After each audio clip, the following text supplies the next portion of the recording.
아브라함이 하나님의 말씀을 믿고 순종한 사람이라는 우리가 다 알고 있습니다. 그죠? 그런데 아브라함의 믿음을 하나님의 의로 여기셨다라고 말씀하셨어요. 여러분, 의가 뭔가요? 의. 옳을 의. 예. 한자로 옳을 의. 옳다고 말씀하셨다라는 거예요. 하나님께서 아브라함의 믿음을 옳다라고 말씀하셨답니다. 성경에 보면은 하나님의 의인이라고 말씀하신 사람들이 몇 명 나와요.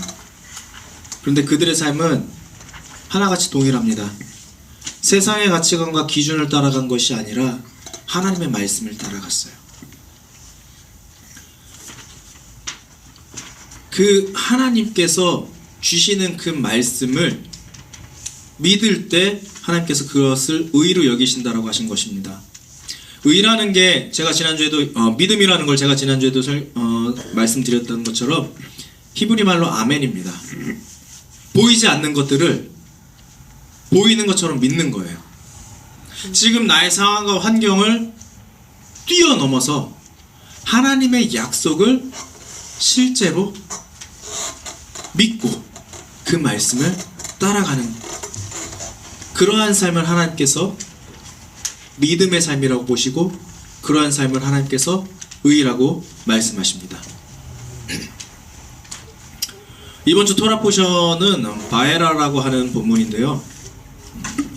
창세기 18장부터의 내용들이에요. 창세기 18장부터 22장까지 내용인데 창세기 18장에 보면은 아브라함이 마므레 상수리 나무 앞에 앉아서 있습니다. 낮 시간에 거기 앉아 있는데 한 3명의 사람이 걸어오는 게 보인 거예요. 하나님께서 나타나셨다라고 말씀하십니다. 아브라함이 그 상수리 나무 아래서 무엇을 했는지는 정확하게 우리는 알 수 없어요. 그런데 유대교 전통에 따르면은 아마 이때가 아브라함이 할례를 행한 지 한 3일 정도 지난 뒤였을 거다라고 그렇게 추측을 합니다. 할례를 행하잖아요? 그러면 저는 모르겠는데 유대인들 전통에 따르면 할례를 행하고 3일째가 제일 아프대요. 3일째가 가장 고통스럽고 가장 힘들다라고 합니다. 지금이야 뭐 진통제가 있으니까 진통제로 우리가 아픈 걸 견디잖아요. 근데 아브라함 시대 때는 뭐 특별하게 지금과 같이 효과가 엄청나게 좋은 진통제가 있었는지는 모르겠어요. 그런데 아브라함이 그 할례를 행하고 가장 고통스러운 시간 마므레 상수리 나무 거의 근처에서 앉아 있을 때에 하나님께서 아브라함에게 나타나신 겁니다. 우리의 삶이 고통스러운 삶의 순간이 있어요. 굉장히 괴롭고 내 힘으로 어찌 할 수 없는 이 상황과 환경들이 나를 뒤덮는 그러한 순간이 있습니다. 제가 오늘 어떤 집사님을 만났는데 그 집사님께서 최근에 좀 힘든 일을 겪으셨는데 그래서 오늘 만나서 좀 어떠세요? 라고 물어봤더니 이렇게 말씀하시더라고요. 어두운 터널을 지나고 나왔는데 밤이네요. 참 그분의 상황을 알기 때문에 그 말이 또 저희 상황도 비슷하니까 그분의 말이 그렇게 가볍게 들리진 않더라고요. 어두운 터널을 지나는 우리의 삶 가운데서 이 터널만 지나면 뭔가 빛이 있을 것 같고 이 터널만 지나면 우리의 삶이 뭔가 바뀔 것 같은데 이 터널을 끝까지 지나서 나왔는데 밤인 거예요.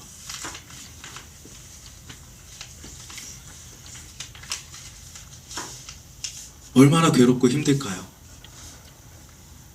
그런데 그 괴롭고 힘든 그 순간에 하나님이 우리에게 말씀하신 거예요. 하늘을 봐라. 하늘의 별을 봐라. 아브라함 나이가 많고 자녀를 낳기 힘든 상황에서 하나님께서 아브라함에게 말씀하신 거죠. 하늘을 봐라. 별들 많잖아. 내가 이 별들처럼 너에게 후손을 줄 거야. 아니, 지금 당장 아들 하나라도 주셔야 되는데. 지금 나의 이 삶이 굉장히 어둡고 긴 터널을 빠져나온 것 같은데. 그런데 밖은 여전히 깜깜한데. 그 상황에서 하나님 말씀하시는 겁니다. 하늘을 봐라. 그리고 그 하늘에 소망을 두라고 말씀하십니다. 하나님께서 아브라함에게 나타나셨을 때 하나님이 나타나셨다라고 하는 게 바에라라고 하는 단어인데요. 하나님은 우리에게 바에라 하시는 분입니다. 하나님 우리에게 나타나는 분이세요. 하나님은 하늘에만 계신 분이 아니십니다. 하나님은 성경책 그 책 안에만 계시는 분이 아니라는 거예요. 하나님은 지금 우리와 함께 하십니다. 아멘. 하나님의 말씀은 지금 우리와 함께 하십니다. 하나님은 우리의 시간으로 오시는 분이세요. 하나님은 우리의 상황으로 오시는, 우리의 상황 가운데 임하시는 분이세요. 이 바에라, 그가 나타나셨다라는 이 말씀은 하나님이 그냥 등장, 짜잔, 등장의 의미가 아니에요. 이 말씀은 하나님의 약속이 우리의 삶 가운데 실제가 되었다라고 우리에게 선포하고 우리에게 가르쳐 주시는 말씀입니다. 우리가 준비가 되어 있어서, 우리가 자격이 있어서, 우리가 그 하나님을 만날 어떠한 의가 쌓여서 하나님이 우리 가운데 오신 것이 아니라, 하나님은 하나님의 약속의 말씀을 이루기 위해서 우리에게 나타나셨고, 그 하나님의 약속의 말씀을 통해 우리로 하여금 하나님 나라로 인도하는 분이심을 우리가 믿으시기 바랍니다. 아멘. 그렇기 때문에 하나님은 우리의 상황과 환경이 중요하지 않습니다. 상황과 환경은 우리에게 중요해요. 그러나 하나님께는 우리의 상황과 환경이 중요한 것이 아니라 하나님의 시간이 중요합니다.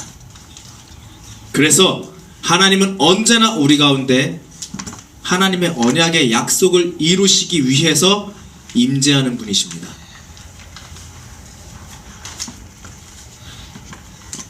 함께 하시는 마태 집사님의 간증을 저희가 지난주에 들었잖아요. 산 위에서 날 도와달라고 그렇게 부르짖을 때에 인도하셨잖아요. 그 부르짖음의 기도를 듣고 인도하셨잖아요. 제가 그동안 북한을 탈출하신 분들의 여러 간증을 들었지만 정말 죄송하지만 마태 집사님처럼 평탄하게 탈출하신 분들의 이야기는 제가 처음 들었어요.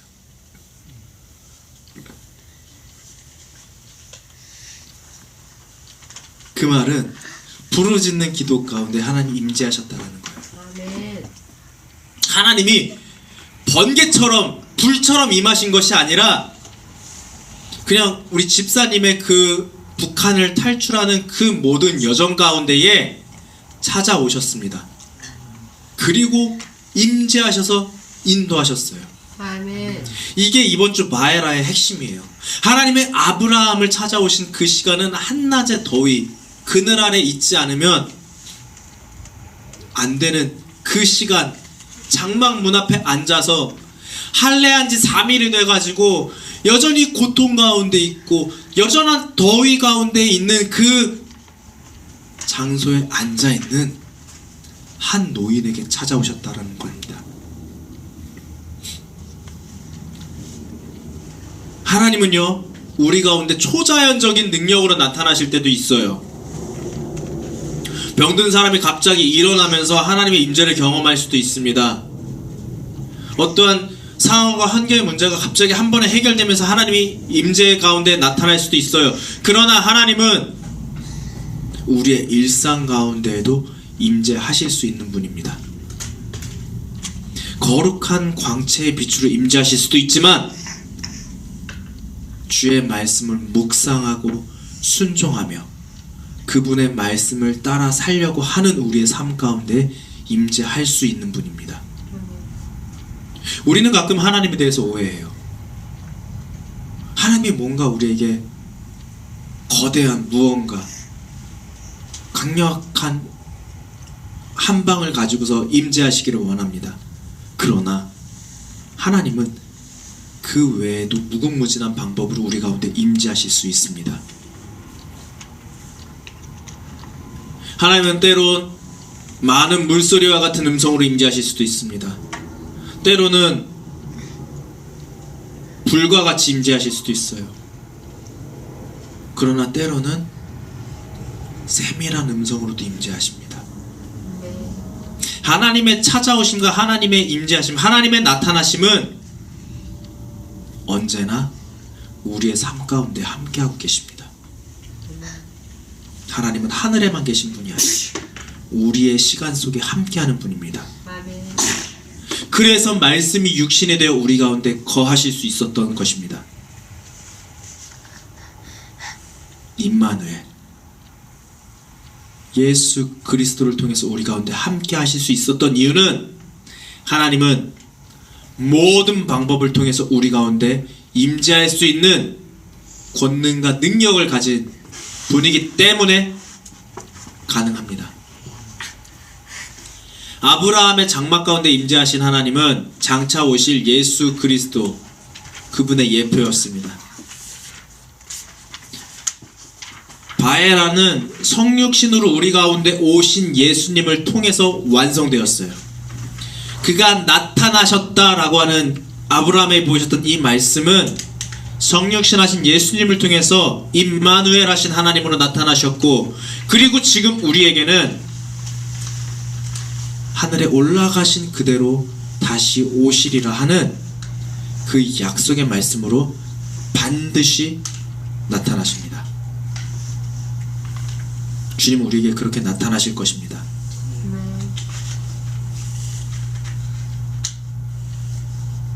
그 하나님을 만난 순간 아브라함은 육신의 고통을 다 잊었어요. 괴로움을 다 잊었어요. 한낮의 더위도 잊었습니다.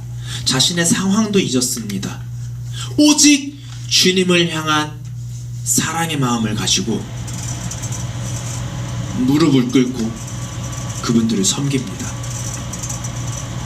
물을 준비하고 떡을 굽고 송아지를 잡아서 그 하나님의 사자를 섬깁니다. 단순한 예의가 아니에요.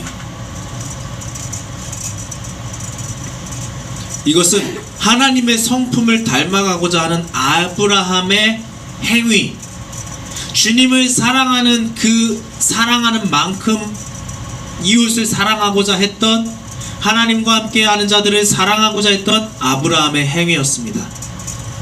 아브라함의 이 사랑의 섬김은 하나님 말씀에 대한 신실함으로 나타납니다. 우리가 주님을 사랑합니다, 사랑합니다, 사랑합니다 고백할 때 그 사랑은 우리의 감정이 되지 말아야 돼요. 우리가 감정으로 주님을 사랑하는 게 아닙니다. 우리가 감정으로 이웃을 사랑하는 게 아니에요. 우리가 감정으로 북한을 사랑하는 게 아니고, 우리가 감정으로 중국과 온 열방에 있는 죽어가는 영혼을 사랑하는 것이 아니에요. 감정으로 사랑하면 죄로 빠집니다. 그러나 오늘 아브라함이 보여주었던 그 사랑의 헌신은 하나님의 사랑, 헤세드라고 하는 하나님의 성품을 가진 사랑이었습니다. 하나님의 성품을 가진 사랑은 하나님의 언약 가운데 이루어지는 자비이고 언약적인 사랑입니다. 하나님의 언약에 대한 신실함을 표현하는 거예요. 그렇기 때문에 아브라함의 그 삶에 나타나는 사랑의 행위들은 감정적인 사랑이 아니라 하나님의 언약을 붙잡은 결과입니다. 우리 주변에 사랑하기 힘든 사람들이 너무 많아요. 나에게 고통을 준 사람들이 있어요. 철천지 원수가 있어요. 막 가문의 원수가 있어요.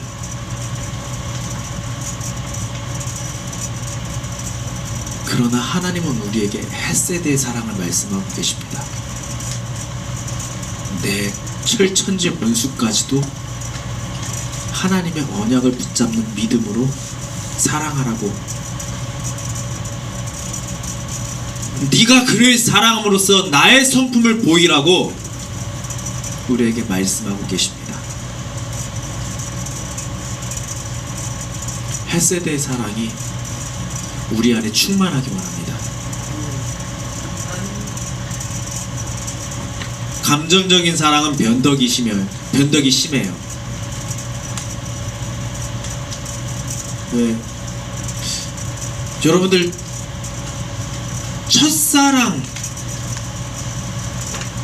첫사랑이 끝사랑이 된 케이스는 많지 않습니다.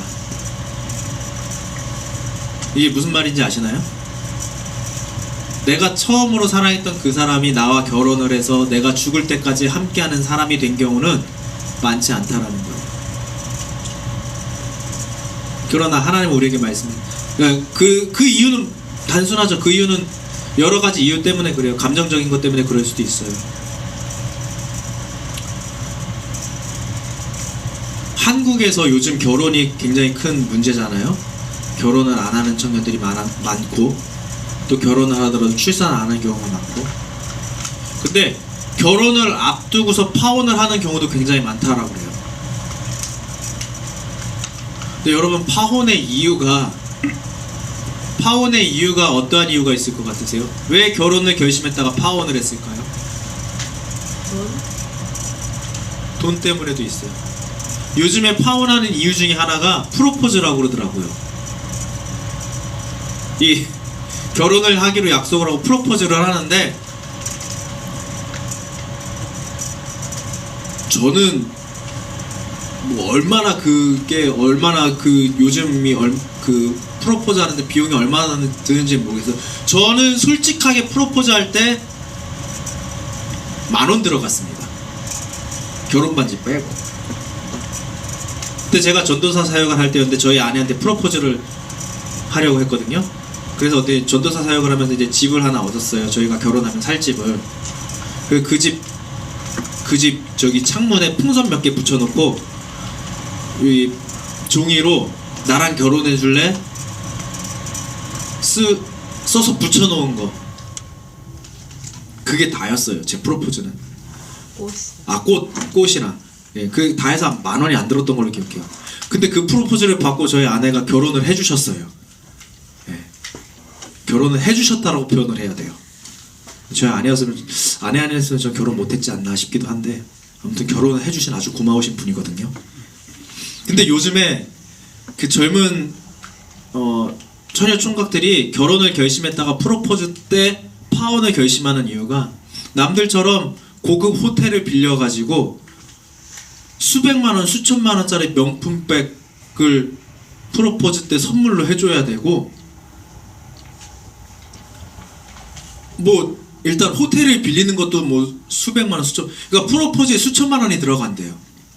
그 결혼식을 할 때 웨딩룸 빌리는 거, 그 예식장을 빌릴 때도 뭐 몇 억씩 들어가서 한다고 그러더라고요. 그거를 안 해주면 나에 대한 사랑이 이거밖에 안 돼? 하고 헤어진다는 거예요. 요즘 한국의 젊은 처녀 총각들의 문화가 그렇대요.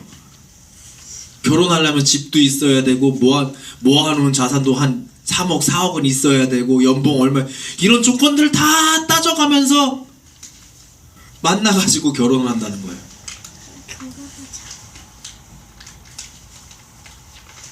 그렇게 결혼해가지고 돈 때문에 결혼하고, 돈 때문에 이혼하고, 감정 때문에 결혼했다 이혼하는 거예요. 그런데 오늘 하나님은 말씀하시는 거예요. 하나님의 사랑은 그런 상황이나 환경이나 여건을 보는 것이 아니라 오직 하나님의 언약의 말씀을 기초로 해서 우리에게 주어진 흔들리지 않는 사랑이라고 말씀하십니다. 아멘. 아브라함이 이렇게 말해요. 내 주여 내가 주께 은혜를 입었사오며 원하건대 종을 떠나 지나가지 마옵소서 라고 하면서 그 하나님의 사자들을 대접합니다. 근데 이 구절을 히브리어로 조금 더 깊게 풀어보면 이런 의미가 나와요. 주님, 내가 당신의 자비를 생각합니다. 당신이 나의 주님이신 거랍니다. 그러니까 나를 그냥 지나가지 마시고 나에게 당신의 풍성한 사랑의 축복을 주시옵소서. 아멘. 아니면 다르게도 해석이 돼요. 주님, 내가 당신의 얼굴을 뵙습니다. 그러니 제발 나에게서 멀리 떠나가지 마시옵소서. 아멘. 아브라함이 고백했던 사랑은 주님, 내가 주님께 더 가까이 가기 원합니다 라고 하는 믿음의 고백이었던 거예요. 그러니까 주님께 더 가까이 가기 위해서 물을 대접했고, 주님에 더 가까이 가기 위해서 음식을 대접하고, 주님께 더 가까이 나가기 위해서 송아지를 잡아서 대접한 겁니다. 하나님의 나라는 이 헤세드로 세워지는 겁니다. 주님께 더 가까이 나아가고자 하는 사랑의 마음 위에 세워집니다. 언약 백성이 하나님의 말씀을 붙잡은 우리 믿는 사람들이 이 세상에서 해야 될 일 역시도 이러한 헤세드의 사랑입니다. 감정적인 사랑이 아니라 하나님 나라를 바라보고 주님께 더 가까이 가고자 하는 그 마음의 사랑을 갖고 이웃을 섬기는 거예요. 그때에 바로 우리를 통해서 하나님이 말씀하신 하나님의 자비와 긍휼이 드러나게 됩니다. 우리를 통해서 하나님의 자비와 긍휼이 드러나는 것, 그것이 믿음입니다. 그것이 하나님의 약속을 아멘하고 내 눈앞에 보이지 않으나 그 보이지 않는 것을 내가 보이는 것처럼 붙잡고 믿고 내 상황보다 더 실제로 믿고 나아가는 아멘의 믿음이 됩니다. 아멘. 그렇게 아멘의 믿음으로 나아갈 때 하나님은 우리를 의롭다 하시는 거예요.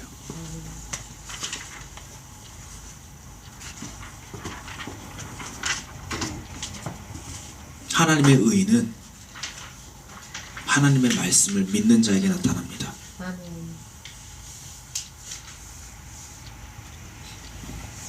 아브라함이 하나님을 믿음에 하나님의 의로 여기셨다라고 하는 오늘 본문의 말씀은 아브라함이 그렇게 간절히 하나님을 붙잡는 것을 보시고 하나님을 사랑하는 것을 보시고 하나님께서 네가 날 사랑한다라고 말만 하는 것이 아니라 너의 행위로 보였구나라고 인정하시고 아브라함에게 격려해 주신 사건입니다.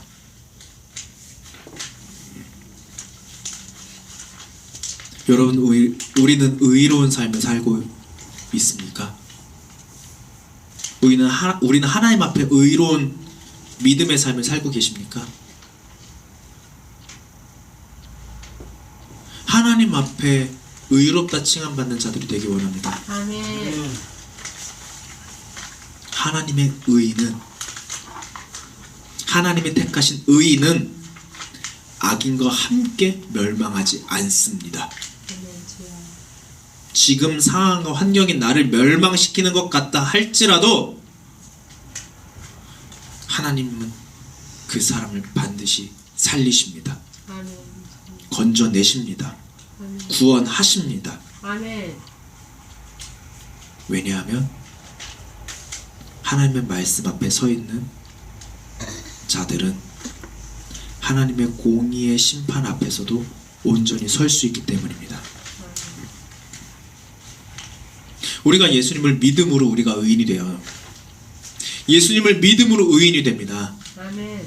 예수님을 믿는다라는 건 예수님의 십자가 죽음과 부활이 우리 눈에 보이지 않지만 그것을 내가 믿어서 나의 죄를 그분이 담당하셨다는 것을 믿는 것과 동시에 그분의 부활하심도 믿고 그것과 동시에 그분의 다시 오심 또한 믿는 겁니다. 아멘. 다시 오심을 믿는 우리는 예수 그리스도의 심장을 가지고 우리 몸에 예수의 피가 흐르고 우리 몸에 예수의 흔적을 가지고 예수 그리스도로 옷 입는 사람, 그러한 사람으로 새롭게 태어나게 됩니다. 아멘.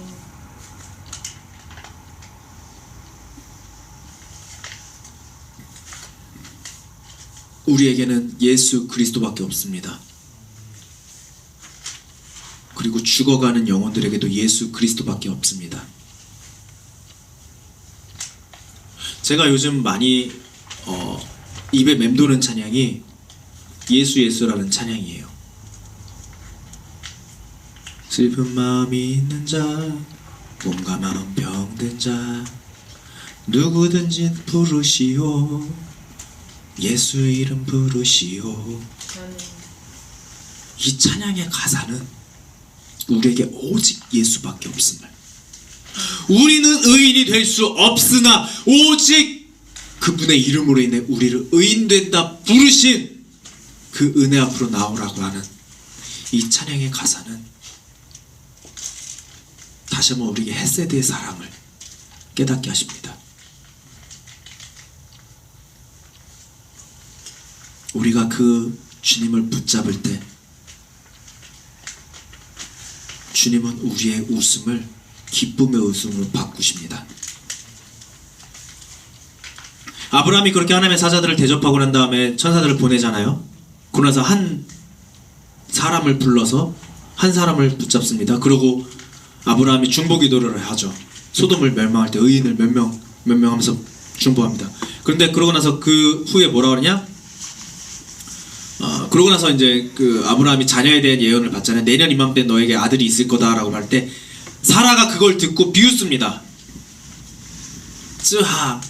쯔학이라고 해요. 쯔학, 히브리 말로 웃는다라는 뜻인데 비웃는다라는 의미거든요.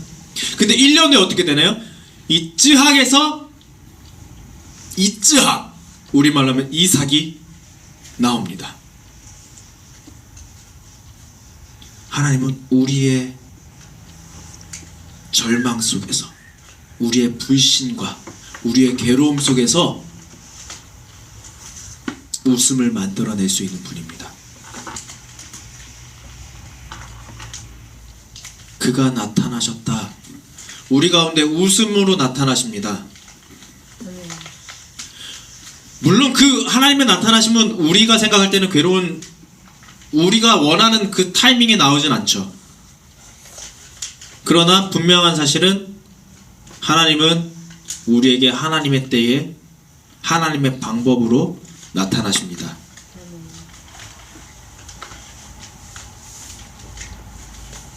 왜냐하면 하나님은 여호와 이레의 하나님이시거든요. 준비하시는 분입니다. 우리의 모든 것을 다 아시고 우리에게 가장 좋은 것을 주기 위하여서 준비하시는 분이 하나님이십니다. 다 준비해 놓으십니다. 하나님은. 그렇기 때문에 우리는 아멘 하고 나아가는 겁니다. 여러분, 우리의 삶 가운데 아멘의 믿음이 있기 바랍니다. 그래서 우리 주님이 오시는 그날 기뻐함으로 맞이하기 바랍니다. 아멘. 제가 예전에도 저희 교회에서 설교하면서 그런 농담, 우스갯소리를 했어요. 예수님 다시 오실 때 가장 앞에 서는 사람이 누구일 것인가? 누구일 것 같으세요? 집사님, 예수님이 다시 오실 때 그 제일 앞에 있는 사람이 누구일 것 같으세요? 네. 우스갯말로 유튜브 크리에이터들이 제일 앞에 있을 거라고 그러더라고요. 그 사람들 예수님 오는 거 보고 라이브 동영상 켜야 돼가지고 방송해야 돼서. 적어도 우리의 믿음은 그들보다 앞서기 바랍니다. 아멘. 주님 다시 오실 때 그들의 뒤에 서 있는 것이 아니라 그들보다 앞서 나가서 주님 오심을 기뻐합니다 외치며 나아가기 바랍니다. 아멘. 그러므로 우리는 깨어 있어야 합니다. 우리 주님 반드시 다시 오십니다. 주님의 약속은 깨어지지 않습니다. 주님께서 다시 오시는 그날이 우리의 삶과 환경 가운데서 우리의 슬픔이 변화해서 기쁨이 되는 날이고, 우리의 머리에 썼던 그 재관이 화관이 되는 날입니다. 여러분, 주님은 반드시 다시 오십니다. 그래서 앞에서 주의 복음이 증거되기 위하여 힘써야 됩니다. 그것이 우리가 북한을 위해 기도하는 이유예요. 통일이 되어서 실크로드를 따라 복음이 예루살렘까지 전진할 수 있도록 믿음으로 바라보기 바랍니다. 믿음으로 바라고 기도할 때 우리 주님께서 반드시 주님의 때에 우리 가운데 나타내실 겁니다. 이제 우리 같이 기도하기 원합니다. 주님, 우리가 주님의 다시 오심을 간절히 바라고 소망합니다. 그렇기에 주님, 우리가 믿음으로 나아갑니다. 주님 더 사랑하겠습니다. 주님을 우리가 감정적으로 사랑하는 것이 아니라 주님의 말씀과 그 계명을 우리가 믿음으로 사랑하기 원합니다. 우리가 주의 말씀 온전히 붙잡고 살아가게 하여 주시옵소서. 그래서 우리가 주님을 사랑한 것 같이 이웃을 사랑하게 하시고 복음을 들고 온전히 땅끝까지 주의 복음 들고 나아가는 거룩한 자들 되게 하여 주시옵소서. 이제 우리 그렇게 주님의 이름 한번 부르고 함께 기도하겠습니다.